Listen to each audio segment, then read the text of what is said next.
우리 성도님들은 어둠이라고 하는 이 단어를 들으시면 어떤 생각이 드십니까? 우리는 보통 이제 어둠이라고 하면 왠지 불편하고 또 두렵기도 하고 보이지 않기 때문에 가능하면 피하고 싶은 것으로 우리가 생각을 하죠. 최대한 빨리 벗어나고 싶은 상태가 바로 이 어둠의 상태일 겁니다. 왜냐하면 이 어둠은 우리 앞을 가리고 또 우리가 어디로 가야 하는지 바른 방향을 분별하지 못하게 만들기 때문입니다. 그래서 우리는 본능적으로 어두운 상태에 있으면 빨리 밝아졌으면 좋겠다라는 그러한 생각을 하죠. 불을 환하게 켜서 어둠이 사라지기를 바랍니다. 그래서 우리가 캄캄한 밤에 혹시 가로등이 하나 없는 그러한 길을 혹시 걸어본 적이 있으신가요? 캄캄한 밤에 가로등 하나 없는 그 길을 혼자 걷게 되면 요즘에는 또 스마트폰에 후레쉬 기능이 있으니까 자연스럽게 본능적으로 스마트폰을 꺼내서 후레쉬를 켜게 됩니다. 그렇게 해야 잠시나마 우리가 걸어가는 앞길이 보이기 때문이죠. 스마트폰 후레쉬를 켜서 조금이라도 밝아지게 되면 가로등이 없다고 하더라도 그래도 조금이나마 마음이 놓입니다. 그런데 그 빛이 영원한 빛이 될 수 있습니까? 절대 그렇지 않죠. 스마트폰 후레쉬로 비추는 동안 잠깐은 내가 가는 길을 밝힐 수는 있습니다만 계속해서 그 길을 밝힐 수는 없습니다. 왜냐하면 배터리에는 당연히 한계가 있기 때문이죠. 우리는 이 장면을 인생에서도 똑같이 경험을 합니다. 우리는 인생이 어두워질 때에 각자의 방식으로 자기가 생각하는 방식으로 빛을 켭니다. 많은 사람은 인생이 어두워질 때 각자의 방식으로 빛을 켜게 되는데요. 사람을 붙잡기도 하고 또 돈에 더 의지하기도 하고 내가 성공했던 경험이나 그리고 심지어 종교적인 열심까지도 나를 위한 하나의 빛처럼 그렇게 사용을 합니다. 그것들을 통해서 나의 앞길을 영원하게 또 환하게 비칠 수 있다고 생각하기 때문이죠. 하지만 과연 이 사람들이 생각하는 그것들이 어둠을 완벽하게 없애주는 영원한 빛이 될 수 있습니까? 역시 그렇지 않죠. 잠시 숨통을 트이게 할 수는 있습니다. 잠시 앞을 보긴 할 수 있겠죠. 그렇지만 어둠 그 자체를 이기지 못한다는 겁니다. 그 빛들은 잠시 앞은 보이게 할 수 있을지는 모르겠지만 어둠 자체를 없애지 못합니다. 왜 그렇습니까? 역시 지속적이지 않고 영원하지 않기 때문입니다. 일반적으로 사람들이 생각하는 어둠과 성경이 말하는 인생의 어둠, 이것은 완전히 다릅니다. 일반적으로 사람들이 생각하는 어둠, 일반적으로 사람들이 말하는 어둠은 인생에서 힘든 일을 겪는 사람들이 어둠에 있다라고 그렇게 표현들을 흔히 하죠. 그런 사람들한테 뭐라고 위로하고 말합니까? 지금은 좀 힘들 수 있지. 지금은 힘들지만 시간이 지나면 괜찮아질 거야. 지금은 네가 좀 어두운 터널이 있다고 생각을 해. 터널에도 끝이 있잖아. 그런 것처럼 너한테도 언젠가는 빛이 있을 거니까 조금만 더 견뎌. 이렇게 말합니다. 인생의 어려운 순간이 풀릴 때가 곧 올 것이다 라고 그렇게 말을 하는 거죠. 여기에서 우리는 중요한 차이를 봐야 합니다. 제가 아까 말씀드렸던 것처럼 일반 믿지 않는 사람들이 말하는 어둠, 이것과 성경이 말하는 어둠은 분명히 다릅니다. 성경은 어둠을 단순히 빛이 없는 상태라고 말하지 않습니다. 성경에서 말하는 어둠은 무엇이냐? 바로 하나님을 떠난 상태, 그리고 그 결과로 나타난 현실을 말합니다. 오늘 우리가 함께 읽은 본문인 이사야 9장은 바로 그런 어두움 한가운데서 시작됩니다. 그리고 그 어두움을 없애기 위해 하나님께서 이미 준비해 두신 그 빛을 우리에게 보여주고 있습니다. 오늘 본문인 이사야 9장은 바로 이런 어두움 한가운데서 시작됩니다. 이사야 선지자가 활동했던 이 시대는 겉으로 보아도 충분히 어두운 시대였습니다. 정치적으로 불안과 국제정세 혼란이 이어졌고 백성들의 삶은 점점 더 팍팍해졌습니다. 그러나 성경은 이 이사야 선지자가 활동했던 시대의 어둠을 단순한 환경의 문제로 설명하지 않습니다. 아무리 힘들고 어려웠다 하더라도 겉으로 예배를 드리고 있었고 성전도 있었고 하나님의 이름도 불렀습니다. 하지만 하나님께서 보시기에는 이미 이들은 안에서부터 무너지고 있던 시대가 바로 이 이사야 선지자의 시대였습니다. 그래서 하나님은 야, 너희들 지금 잘하고 있으니까 조금만 더 노력해봐 라고 말씀하지 않으셨죠. 그리고 지금 너희들이 힘들고 어렵냐, 내가 그런 환경을 바꿔줄게 라고도 말씀하지 않으셨습니다. 대신 하나님은 무엇을 준비하셨습니까? 바로 빛을 준비하셨다는 겁니다. 사람이 인공적으로 만든 빛이 아니라 하늘에서 오는 빛을 이미 준비하고 계셨다라는 사실이죠. 그렇다면 이사야 선지자가 활동하던 시대에 이때는 왜 그렇게 어두울 수밖에 없었을까요? 이사야 선지자가 활동하던 이 시대는 단순하게 나라가 힘들던 그러한 시대가 아니었습니다. 성경이 말하는 기준으로 보면 빛은 있었지만 어둠에 지배당하고 있었던 그러한 시대였죠. 먼저 영적인 상태를 한번 우리가 살펴보기를 원하는데요. 아까도 말씀드렸듯이 이사야 시대에 예배 여전히 있었습니다. 성전도 있었고요. 절기도 지켰습니다. 겉으로 보면 신앙이 살아있는 것처럼 그렇게 보여졌다는 거죠. 하지만 하나님은 이사야서 1장 15절에서 이렇게 말씀하십니다. 우리 1장 15절 말씀 같이 한번 읽겠습니다. 너희가 손을 펼 때에 내가 내 눈을 너희에게서 가리고 너희가 많이 기도할지라도 내가 듣지 아니하리니. 아멘. 하나님께서 왜 이렇게 말씀하고 계실까? 왜 그랬을까요? 이 이스라엘 백성들이 입술로는 분명히 하나님을 부르고 있지만 삶에서는 하나님을 떠났기 때문입니다. 손을 펴는 것은 기도하는 자세로 하나님을 향한 간절함을 표현합니다. 그러나 하나님은 그들이 간절하게 하나님 향해 손을 뻗어서 간구할 때에도 돌아보지 않으시고 그들이 아무리 열심히 부르짖는다 할지라도 그들의 기도를 듣지 않겠다라고 말씀하고 계십니다. 절대로 하나님의 손이 짧거나 하나님의 귀가 둔해서가 아닙니다. 왜 하나님이 그들의 기도를 듣지 않으셨을까요? 그 이유는 바로 그들이 하나님 앞에 지었던 죄 때문이었습니다. 그들의 죄가 하나님과 백성들 사이를 갈라 놓았기 때문에 하나님이 눈을 가리신다고 하셨고 그들의 기도를 듣지 않으시겠다라고 말씀하신 겁니다.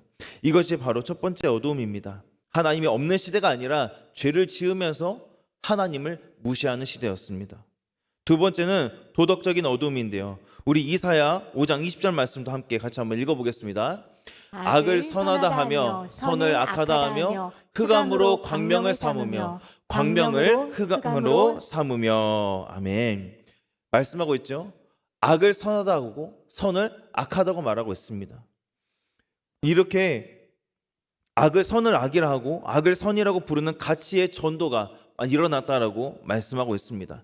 죄를 죄로 부르지 않고 불의를 당연하게 여겼다라는 거죠. 즉 하나님이 정해놓으신 그 기준과 가치를 누가 바꾼 겁니까? 이 이스라엘 백성들이 자기들의 마음대로 임의대로 바꿔버렸다는 겁니다. 이것은 단순한 왜곡이 아니라 완전하게 기준을 무너뜨리는 것이고 바로 거짓을 일삼는 거였습니다. 어두움이 무서운 이유가 바로 여기에 있다라는 거죠. 그것은 바로 처음에는 이 어둠은 처음에는 조금은 불편할지 모르겠지만 익숙해지게 만들기 때문에 무섭습니다. 우리의 눈을 한번 생각해 보세요. 우리가 밝은 곳에 있다가 갑자기 이제 불을 끄게 되면 어떻게 됩니까?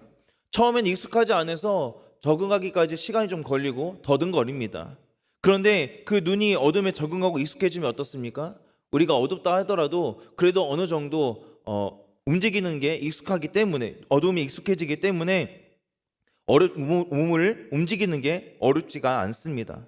그런 것처럼 이 어둠에 완전히 익숙해져 버리게 되면 어둠이 어둠인지 모르기 때문에 어둠이 무섭다라는 거죠. 세 번째는 정치적인 어둠입니다. 이사야 선지자가 활동하던 당시 가장 강한 나라는 바로 아수르였습니다. 아수르는 전쟁을 통해서 나라를 넓혔고 군사적으로 상당히 강한 그런 나라였죠. 그래서 왕들과 지도자들은 하나님 앞에 엎드려서 묻고 간구하기보다 자신들의 눈에 보이는 힘을 더 의지하기에 바빴습니다. 강한 열강들 사이에서 우리가 어떻게 하면 지금 이 시대에 살아남을 수 있을까? 이 질문 앞에서 이들이 붙잡아야 할 것은 분명히 하나님이었음에도 불구하고 하나님은 점점점 더 뒤로 밀려났습니다. 특히 아하스 왕은 두려움 앞에서 하나님을 전혀 신뢰하지 않았죠. 하나님께서 분명하게 두려워하지 말라고 말씀하셨음에도 불구하고 이 아하스 왕은 아수르의 사람을 보내서 도움을 요청합니다. 심지어 성전에 있는 금과 은을 꺼내서 아수르에게 바치기까지 합니다.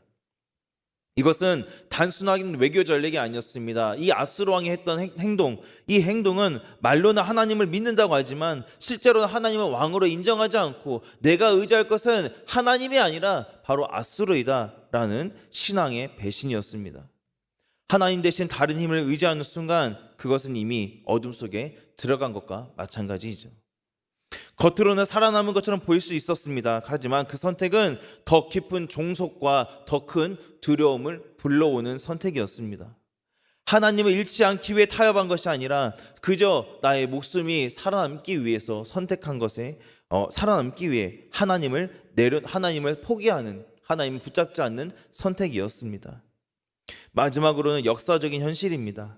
이사야 9장에 등장하는, 우리가 함께 읽었던 9장에 등장하는 스불론 땅과 납달리 땅, 그리고 갈릴리 지역은 아수르에 의해서 가장 먼저 공격을 당했던 그런 지역이었습니다.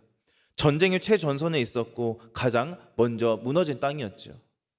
그 땅의 사람들은 포로로 끌려가기도 했고 그들이 거주하고 있었던 집 그리고 경작하던 밭은 황폐해졌습니다. 사람들은 그 지역을 보면서 이렇게 말했을 겁니다. 야, 저 지역은 이제 끝났다. 하나님도 버리신 땅이야. 저 땅 다시 회복되기 어려워. 그래서 납달리와 스불론 그리고 갈릴리는 소망이 없고 절망의 상징이 됐습니다. 아무도 기대하지 않는 그 땅이 돼버리고 말았습니다. 그런데 바로 그 땅을 향해서 하나님은 뭐라고 말씀하시냐? 흑암에 행하던 그 백성이 큰 빛을 보게 될 것이다 라고 말씀하십니다.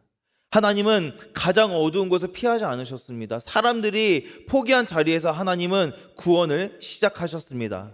이스라엘 땅에 임했던 그 어둠은 시간이 지나면 자연스럽게 해결되는 문제가 아니었습니다. 정치가 바뀌면 없어질 어둠도 아니었어요. 군사가 강해지면 사라질 어둠도 아니었습니다. 왜냐하면 이 어둠의 뿌리는 죄와 하나님과의 단절이었기 때문입니다. 정리하면 이사야 시대의 어둠은 빛이 없어서 생긴 상태가 아니라 그들이 하나님을 떠난 결과로 나타난 현실이었습니다. 그리고 바로 이 지점에서 이사야서 9장이 시작되고 있습니다. 이사야 9장은 어둠이 얼마나 깊은지를 말하기 위해 시작된 말씀이 아닙니다. 하나님을 떠난 그 어둠 속에서도 하나님이 이미 그들을 구원하기 위해서 준비해 두신 그 구원의 빛이 어떻게 임하게 되는지를 보여주는 말씀입니다. 성경은 언제나 어둠에서 이야기를 절대 끝내지 않습니다. 그래서 본문은 이렇게 시작합니다. 비록 이 번역에는 드러나지 않지만 원어를 보게 되면은 원문의 흐름은 어떻게 나타나느냐? 그러나라는 단어로 시작하고 있다는 겁니다. 하나님은 어두움에서 이야기를 끝내지 않으십니다. 그러나라는 이 단순하지만 전환점을 맞이하는 이 단어를 통해서 곧 무언가 엄청난 반전이 일어날 것 같은 느낌을 주고 있다는 거죠. 여전히 죄 가운데 빠져 어둠에 허덕이고 있는 이 이스라엘을 하나님은 그냥 두고 보지 않으셨습니다. 그들이 죄를 지었고 하나님께서 그들의 전원의 생명을 거두어가도 할 말이 없는 상황이었죠. 그럼에도 하나님은 다시 소망의 말씀을 주고 계십니다. 우리 오늘 본문 1절 말씀 같이 한번 읽어보겠습니다. 전에 고통받던 자들에게는 흑암이 없으리로다. 옛적에는 여호와께서 스불론 땅과 납달리 땅이 멸시를 당하게 하셨더니 후에는 해변길과 요단 저쪽 이방의 갈릴리를 영화롭게 하셨느니라. 아멘. 우리가 함께 읽은 이 1절 말씀은 전환하는 구절입니다. 앞선 8장에서는 심판과 멸망, 흑암으로 끝났습니다. 사람들이 아무리 사방을 둘러보아도 환난과 흑암밖에 보이지 않았다라고 이사야서 8장 22절에서 말씀합니다. 그런데 9장에서는 어떻습니까? 완전하게 방향을 바꿉니다.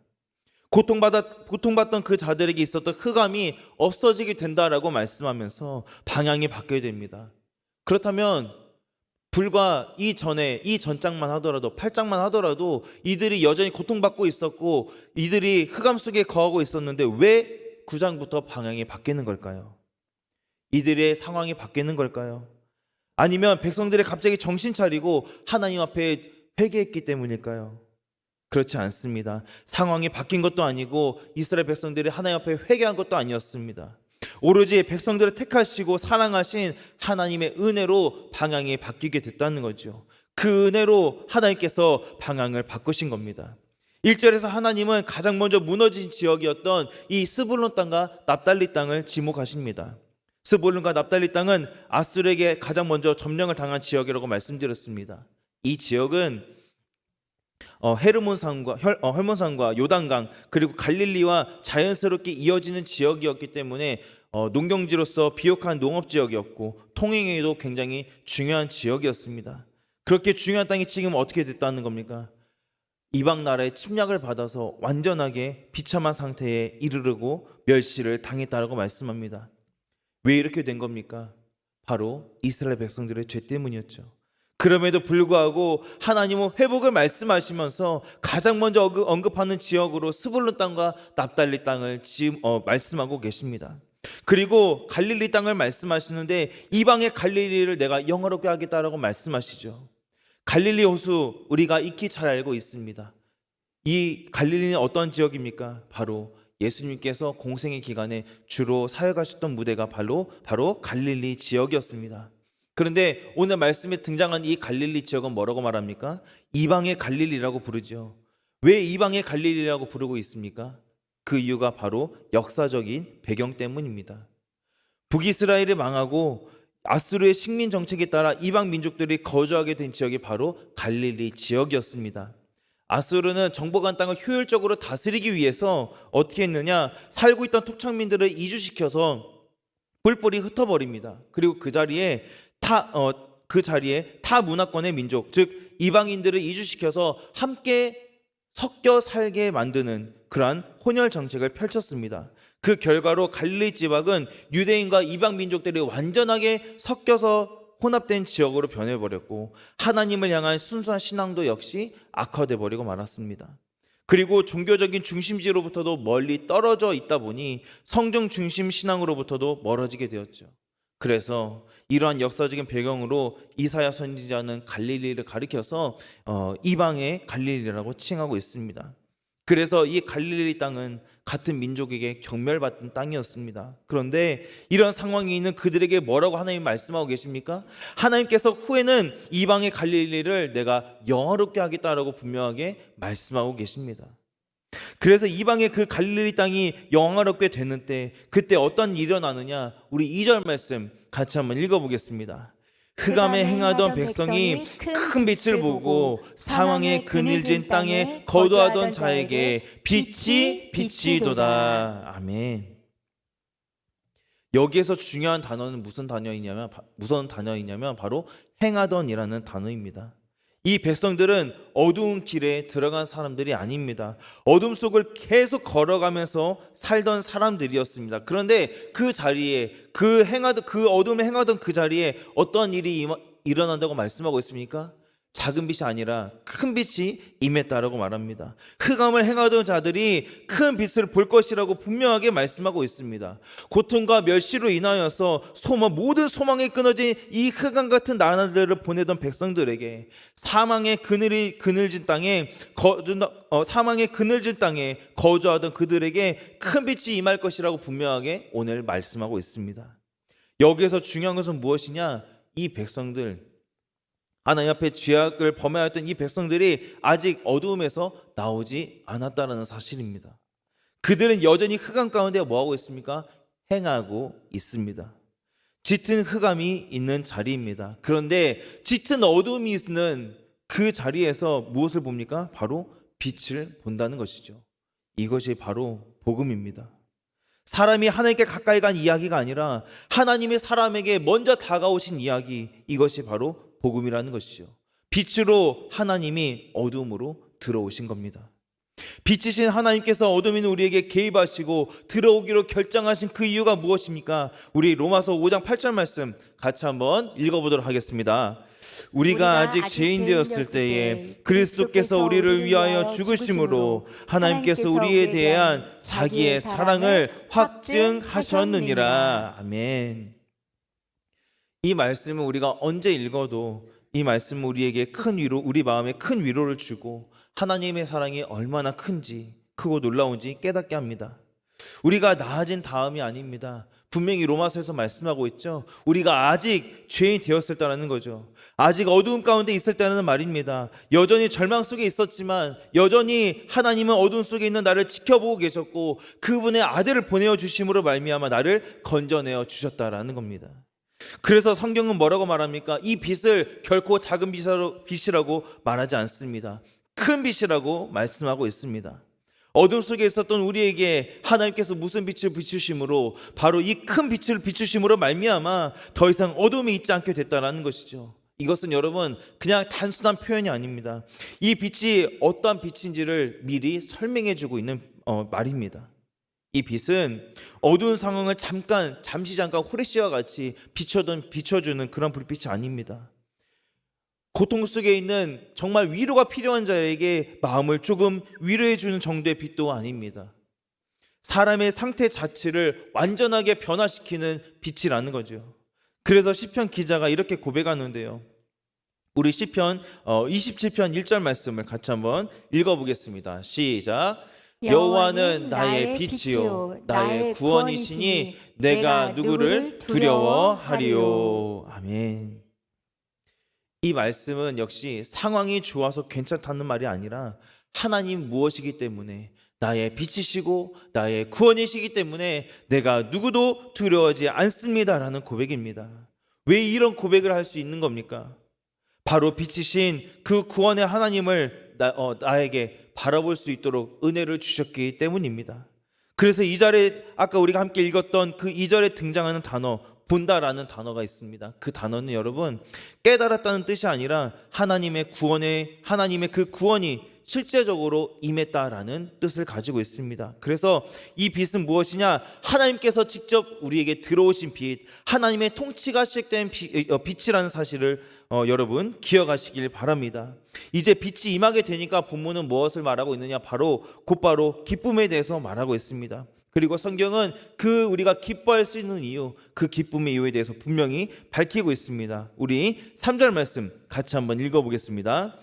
주께서 이 나라를 창성하게 하시며 그 즐거움을 더하게 하셨으므로 추수하는 즐거움과 탈취물을 나눌 때의 즐거움같이 그들이 주 앞에서 즐거워하오니. 아멘. 하나님의 빛이 임하자 어떻게 변하느냐면 이 어둠 가운데 있었던 이 이스라엘 백성들에게 구원의 역사가 일어나며 변하기 시작한다는 겁니다. 하나님께서는 이스라엘 백성들을 다시 회복하게 하시고 또 다시 한번 내가 너희를 번성하게 하실 것이다 라고 약속하고 계십니다. 더 나아가 하나님은 백성들에게 즐거움을 더하여 주셔서 마음의 변화를 주겠다라고도 말씀하고 계시죠. 이 즐거움은 무슨 즐거움이냐? 하나님 안에서 누리게 되는 근본적인 기쁨이고 백성들은 분명히 누구 앞에서? 주 앞에서 즐거워할 것이라고 말씀하고 있습니다. 하나님께서는 이 이스라엘 백성들을 다시 한번 회복시키실 때 그 나라를 창성하게 하시고 그들에게 즐거움을 더하게 하셨으므로 백성들은 단순하게 물질적인 풍요를 누리는 것이 아니라 마음 깊은 곳에서부터 오직 하나님만이 주실 수 있는 그 회복되는 참 기쁨을 경험하게 될 것임을 분명하게 선포하고 있습니다. 하나님께서 직접 주관하신 그 회복은 여러분 사람의 노력이나 상황 개선으로 얻는 즐거움과는 전혀 근본적으로 다른 기쁨입니다. 추수의 즐거움은 땀 흘린 수고가 결실을 이루었을 때 느끼는 만족과 감사를 의미합니다. 하나님께서 꺾어주신 그 멍에와 억압 속에서도 이제는 무엇이 있습니까? 자신의 수고가 전혀 헛되지 않을 것이라고 말씀하고 있고 의미 있게 될 것이라는 그 기쁨을 말씀하고 있습니다. 찰취물을 나눌 때 기쁨을 말씀하고 있죠. 이 기쁨은 더 이상 너희들이 이방 나라로부터 어둠으로부터 압제와 억압에 얽매이지 않을 것이고 너희들이 앞으로 자유케 되어 축복을 나누며 기쁨을 경험하게 될 것을 분명히 말씀하고 있습니다. 이제 사람들은 경쟁이나 두려움, 어두움에 사로잡혀 두려워하지 않고 하나님 안에서 서로를 향한 기쁨, 나를 구원하신 그 기쁨을 서로 함께 누릴 수 있게 되었습니다. 결국 이 모든 즐거움은 하나님 앞에서 누리는 근본적인 영원한 기쁨인 줄 믿습니다. 백성들은 단순한 형식이나 의무가 아니라 자유하게 회복시켜 주신 그 하나님의 은혜 안에서 서로 함께 화해하고 진정으로 즐거워하고 감사하는 삶을 살게 된다는 것입니다. 이어서 보는 그 말씀에 백성들이 또 기뻐하고 즐거워하는 이유가 등장하는데요. 우리 4절과 5절 같이 한번 읽어보겠습니다. 시작.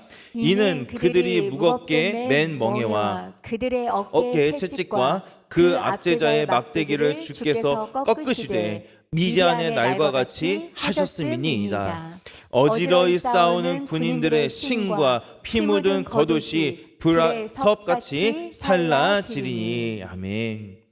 주의 백성들이 기뻐하고 즐거워하는 이유 분명하게 말씀하고 있죠. 딱 하나였습니다. 성경은 분명히 말합니다. 주의 백성들이 기뻐하고 즐거워하는 이유 딱 하나입니다. 이들이 지금 처해 있는 형편이 좋아졌기 때문이 아닙니다. 문제가 조금이라도 해결되고 완화되었기 때문도 아닙니다. 묶여있던 것이 완전히 꺾여졌기 때문입니다. 본문을 잘 보시면 하나님께서 꺾으신 것이 세 가지로 나오는데 멍에, 채찍, 막대기를 꺾으셨다라고 말씀하고 있습니다. 이 세 가지는 각각인 것 같지만 모두 한 가지를 말하고 있습니다.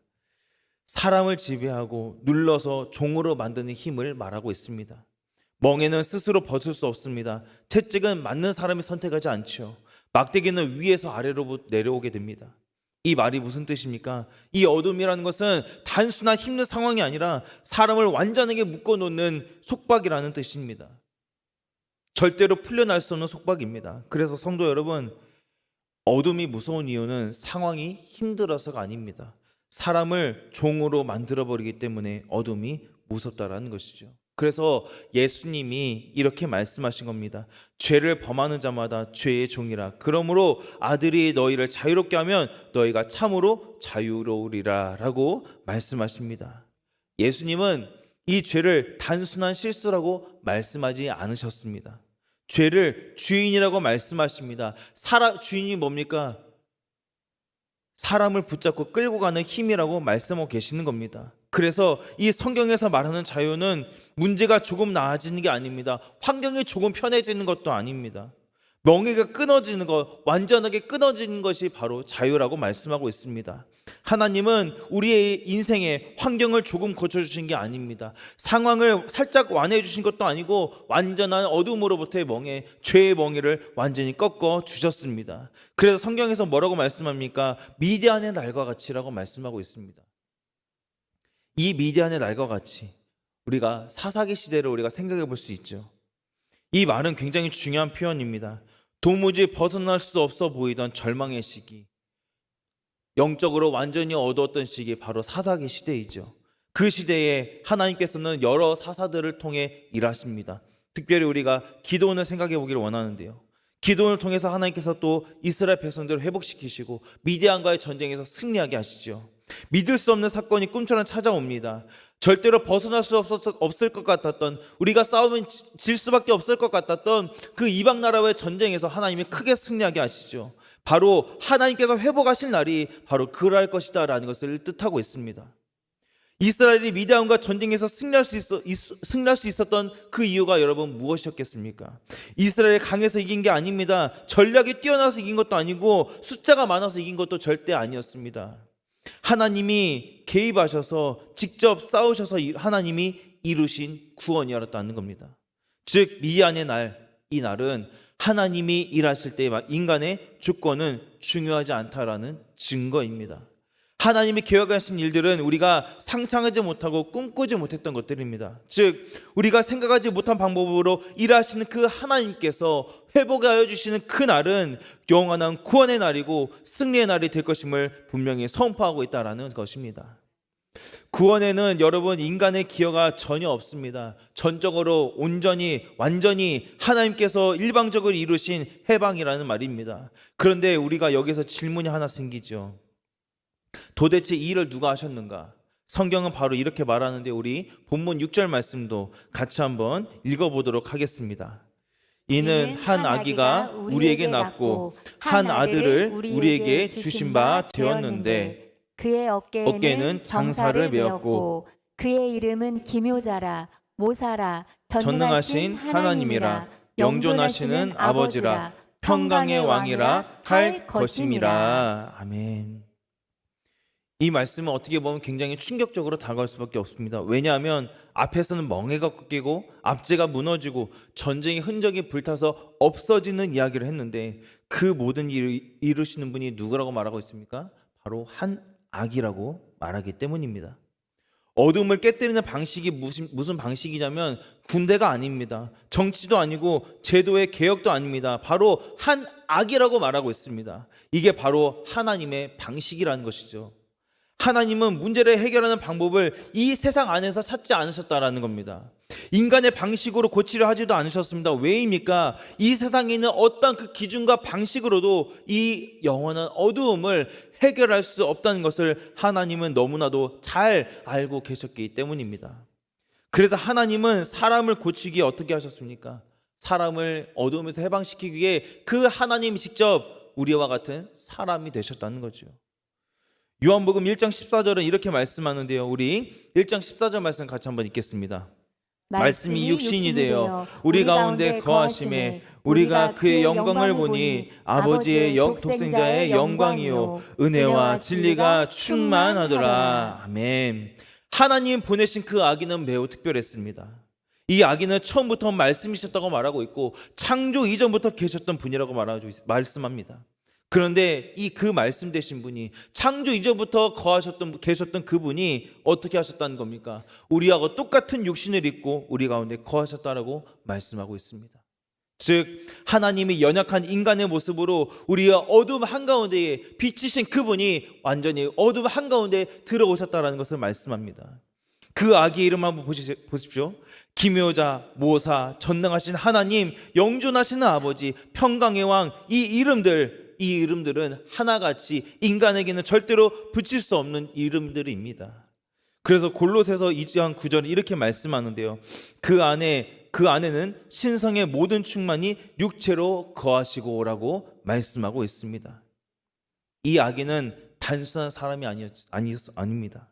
참 사람이신과 동시에 참 하나님이신 줄로 믿습니다. 우리가 이제 곧 있으면 성탄절이 다가오지요. 그래서 성탄은 빛에 대해서 생각하는 날이 아닙니다. 빛을 실제로 만나는 날이 바로 성탄절입니다. 예수님이 직접 이렇게 말씀하셨는데요. 우리 요한복음 8장 12절 말씀도 같이 한번 읽어보도록 하겠습니다.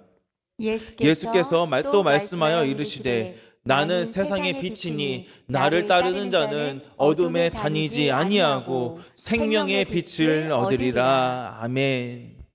이 빛은 어둠을 설명해 주는 빛이 아닙니다. 어둠을 잠시 가려주는 빛도 아닙니다. 어둠을 깨뜨리고 멍에를 꺾고 사람을 죄로부터 완전히 자유케 하는 빛인 줄로 믿습니다. 영원한 어둠에서 벗어나 생명을 주는 빛이라는 것이죠. 그리고 그 빛은 지금도 우리 가운데 함께하고 계시고 여전히 영원토록 거하시는 예수 그리스도이신 줄로 믿습니다. 오늘 본문은 그래서 마지막에 이렇게 선언합니다. 우리 7절 말씀 같이 한번 읽어보겠습니다. 그 정사와 평강의 더함이 무궁하며 또 다윗의 왕자와 그의 나라에 군림하여 그 나라를 굳게 세우고 지금 이후로 영원히 정의와 공의로 그것을 보존하실 것이라. 만군의 여호와의 열심히 이를 이루시리라. 아멘. 마지막 우리 함께 읽었던 말씀, 만군의 여호와의 열심히 이를 이루시리라. 이 한 문장이 오늘 말씀의 결론이자 또 오늘 우리가 붙들어야 할 복음의 핵심입니다. 왜냐하면 이 말씀은 이 구원이 어떻게 시작되고 또 어떻게 유지되며 어떻게 완성되는지 한 문장으로 설명해 주고 있기 때문입니다. 성경 말씀은 분명하게 말씀합니다. 이 모든 일을 만군의 여호와 그 하나님께서 그분의 열심히 이루실 것임을 말씀하고 있습니다. 여기서 우리가 먼저 분명히 해야 할 것이 있습니다. 이 열심은요, 하나님이 감정적으로 흥분하셔서 하신다는 뜻이 아닙니다. 순간적으로 갑자기 마음이 뜨거워지셨다는 뜻도 아닙니다. 성경에서 말하고 있는 이 하나님의 열심은 무엇이냐? 하나님이 당신의 언약을 반드시 이루시겠다라는 것, 변하지 않고 이루시겠다라고 하는 그 의지를 말씀하고 있는 겁니다.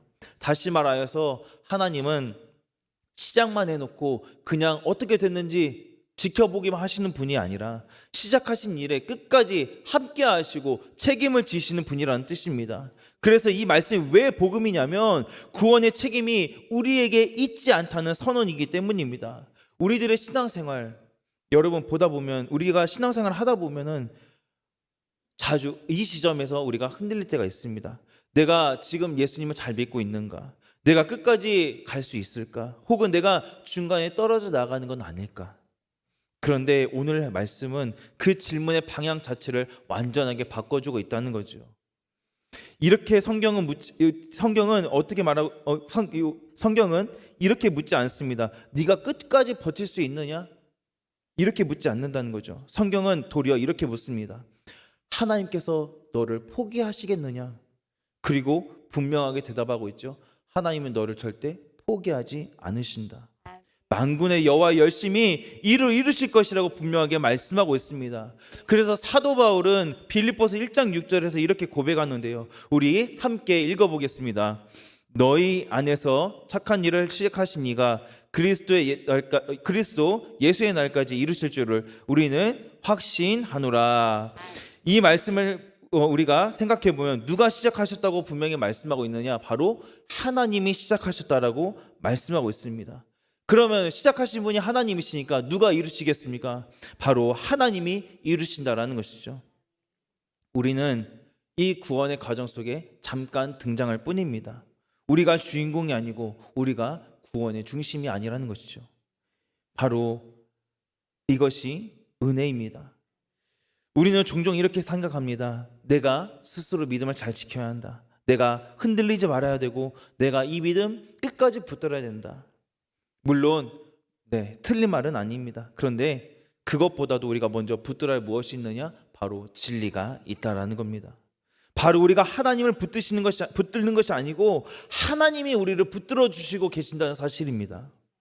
하나님이 우리를 붙들어 주시기 때문에 우리가 하나님을 붙들 수 있는 겁니다. 이사야 9장은 사람들의 회개에서 상황이 바뀐 이야기가 아닙니다. 백성들이 정신 차려서 갑작스럽게 역전이 일어난 이야기도 아닙니다. 여전히 어둠 가운데 있었던 이 백성들에게 하나님이 일방적으로 개입하신 이야기가 바로 이사야서 9장이라는 것이죠. 그래서 이 구원은 어떠하냐? 절대 불안정하지 않습니다. 임시 방편도 아니고 조건부 계약도 아닙니다. 바로 만군의 여호와의 열심히 그 나라를 세울 것이고 그 왕국을 유지하고 반드시 완성하실 것이라고 오늘 말씀에서 분명하게 선언하고 있습니다. 그래서 성도 여러분, 우리가 붙들어야 할 것 무엇이냐? 바로 내 믿음의 크기가 아닙니다. 내 결단도 아닙니다. 바로 무엇이냐? 하나님이 열심히 하나님을 이루시겠다고 하신 그 하나님의 열심입니다. 어둠이 무엇이라고 제가 말씀드렸습니까? 어둠은 단순한 빛이 없는 상태가 아니라, 그리고 환경이 나쁜 상태가 아니라 하나님을 떠난 결과라고 말씀드렸습니다.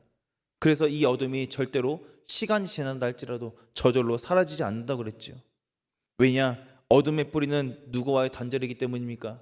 하나님과의 단절이기 때문이라고 했습니다. 그런데 빛은 어떻습니까? 빛은 성경에서 분명히 말씀하고 있습니다. 이 빛은 인간의 노력으로 사람이 만들어낸 것이 아니고 이미 주님이 준비하셔서 하나님이 우리에게 보내신 분임을 분명히 밝히고 있습니다. 그 빛이 누구이십니까? 바로 예수 그리스도이십니다. 그래서 요한복음은 이렇게 선언합니다. 1장 5절 말씀에서 이렇게 말씀합니다. 빛이 어둠의 빛이 돼 어둠이 깨닫지 못하더라. 이 말씀은 어둠이 빛을 이겼다는 말이 아닙니다. 빛이 약했다는 말도 아닙니다. 어둠은 빛을 이해하지를 못했고 거부했고 대적했습니다. 그런데도 그 빛이 어떻게 됐습니까? 꺼졌습니까? 사라졌습니까? 그렇지 않았습니다. 물러가지도 않았습니다. 왜 그렇습니까? 바로 만군의 여호와의 열심히 이 빛을 끝까지 붙들고 계셨기 때문입니다. 사랑하는 성도 여러분, 여기에서 우리가 성탄의 의미를 다시 보게 됩니다. 성탄은 사람이 하나님께 올라간 사건이 아닙니다. 하나님이 사람에게 내려오신 사건입니다. 어둠 속에서 사람이 빛을 찾아 나선 것이 아니라 하나님께서 친히 빛으로서 우리 가운데로 들어오신 날입니다. 말씀이 육신이 되어 우리 가운데 거하셨습니다. 이것이 바로 성탄이라는 것이죠. 그래서 성탄은 정확하게 말하면 분위기가 따뜻해지는 날이 아니라 구원이 확정된 날입니다. 만군의 여호와의 열심히 눈에 보이는 역사로 나타난 날이 여러분 성탄이라는 사실을 기억하시길 바랍니다. 그래서 이 말씀이 오늘 우리에게 주는 위로는 분명합니다. 혹시 여전히 지금도 내가 여전히 어둠 가운데 있다고 느끼고 계십니까? 아직 혹시 문제가 해결되지 않았습니까? 상황이 바뀌지 않았습니까? 그럼에도 성경은 우리에게 소망이 있다고 말씀하고 있습니다. 이사야서 9장의 백성들도 그랬습니다. 중요한 것은 나에게 어둠이 있느냐 없느냐 이것이 아닙니다. 빛이 이미 나에게 임했느냐 이것이 중요하다는 거죠. 그리고 성경은 분명하게 말씀하고 있습니다. 빛은 이미 오셨다고 말씀하고 있죠. 그 빛은 그리고 떠나지 않는다고 말씀합니다. 그 빛은 어떻게 됩니까? 분명히 말씀하고 있는 것처럼 여호와의 날에 영원히 완성할 것임을 말씀하고 있습니다. 왜냐하면 이 구원의 시작과 끝에는 하나님의 열심이 있기 때문입니다. 그래서 성도 여러분, 우리는 절망 속에서도 소망할 수 있고 흔들림에서도 절대로 무너지지 않고 연약하지만 버려지지 않는 줄로 믿습니다. 왜 그렇습니까? 하나님이 시작하셨고 하나님이 이루시며 하나님이 끝까지 책임지시기 때문인 줄로 믿습니다. 말씀 맺겠습니다. 어두움은 하나님을 떠난 결과입니다. 그러나 빛은 하나님이 직접 오신 결과입니다. 그리고 그 빛은 어떻게 됩니까? 성탄의 날 바로 오신 예수 그리스도이십니다.